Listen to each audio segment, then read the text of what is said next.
Saludos cordiales, docente y compañeros. Mi nombre es Jessica Melissa Cuyanco Lucas y junto con el compañero Freddy Luis Ramírez Anglas vamos a exponer el día de hoy el tema de derechos culturales e interculturalidad de Javier Echevarría. Para esto hemos realizado un mapa mental que se va a dividir en 3 tópicos que se van a tratar progresivamente. Espero que sea de su agrado.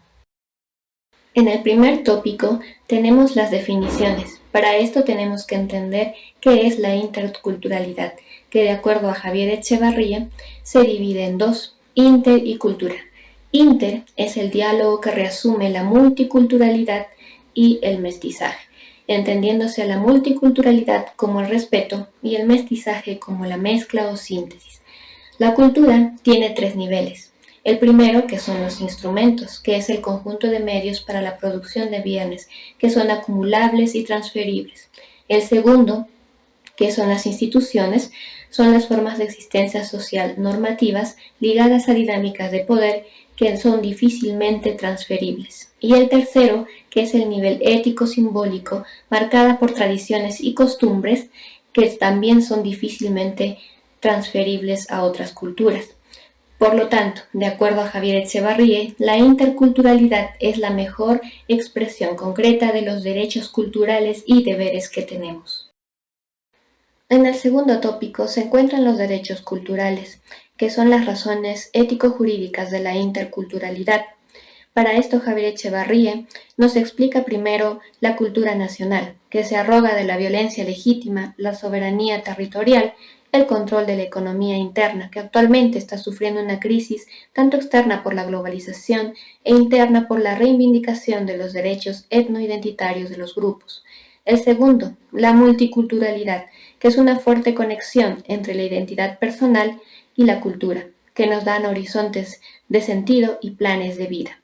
Por lo tanto, tenemos derecho a las identidades culturales y condiciones sociales políticas que se precisen para garantizarlas. En el tercero, el autogobierno. Esto significa reconocer el autogobierno de los grupos buscando soluciones dentro de los estados. Aquí se considera la universalidad de los derechos, armonizar los derechos grupales e individuales, que de acuerdo a Kim Lika, hay muchos grupos que se sienten amenazados por los disensos internos o por las decisiones externas. También se menciona la socialización para formar una identidad compleja. En el cuarto se encuentra en el derecho de las minorías.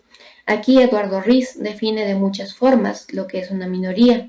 Esta puede ser una minoría lingüística, étnica o religiosa, o también un número reducido en un grupo de miembros.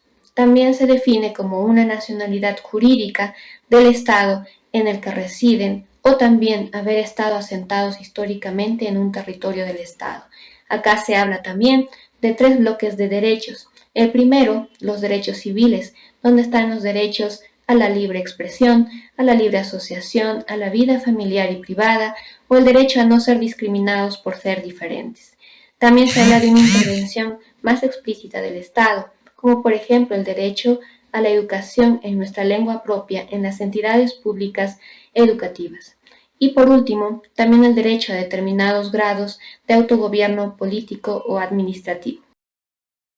Buenas tardes. Continuando con la exposición, me ha tocado revisar 2 temas con respecto a la dinámica ética de la interculturalidad. En primer lugar, las condiciones de la interculturalidad, las cuales deben iniciar con el respeto mutuo que debe existir entre las culturas conformantes, sobre todo con la cultura minoritaria. En segundo lugar, las condiciones sociales de igualdad que deben ser incentivadas por el Estado, sobre todo en economía, salud, educación y lenguas originarias. En tercer lugar, el reconocimiento recíproco de la capacidad de creación cultural.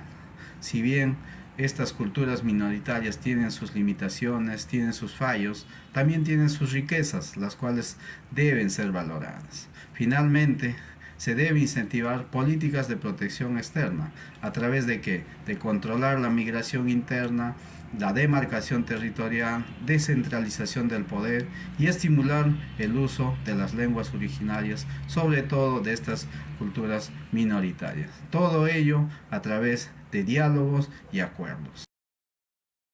Con respecto a la dinámica de la interculturalidad, se plantean lograr dos objetivos. En primer lugar, la potenciación de las culturas reconocidas y en segundo lugar, la solidaridad entre las culturas. Con respecto a la potenciación de las culturas reconocidas, sabemos que todas las culturas no son estáticas, son dinámicas, evolucionan. Todo ello gracias al pluralismo y los disensos internos que facilitan esta evolución, convirtiendo incluso una cultura minoritaria en una dominante. Con respecto a la solidaridad entre las culturas, es fundamental la comunicación que debe existir interhumana entre los actores de una cultura y la otra cultura, con el fin de facilitar los cambios y mejoras. Para ello se necesitan ciertas condiciones. En primer lugar, los cambios no se imponen, se dialogan. Ponerse en el lugar de otro. La disposición que pueda tener una cultura o la otra. O la no destrucción cultural. La idea es mejorar, no destruyendo sus costumbres. Todo esto debe estar enmarcado en una ética mínima de todas las culturas, las cuales finalmente orientarán a una relación justa entre ellas. Muchas gracias.